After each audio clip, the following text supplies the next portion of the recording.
আমার ভাই বিক্রম পাল আমাকে বলছে, দাদা সারাদিন বন্ধুদের সঙ্গে আড্ডা দিতেই চলে যাচ্ছে এবং গার্লফ্রেন্ডের সঙ্গে কথা বলতেই চলে যাচ্ছে, পড়াশোনা করবো কেন কখন বুঝতে পারছি না, সময় কেটে যাচ্ছে।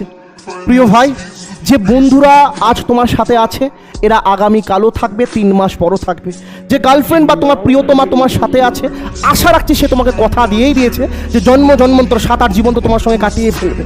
কিন্তু যে সময়টা আগামীকাল তোমার কাছে থাকবে না, সেটি হলো এই পশ্চিমবঙ্গ পুলিশের জন্য তৈরি হওয়ার সময়।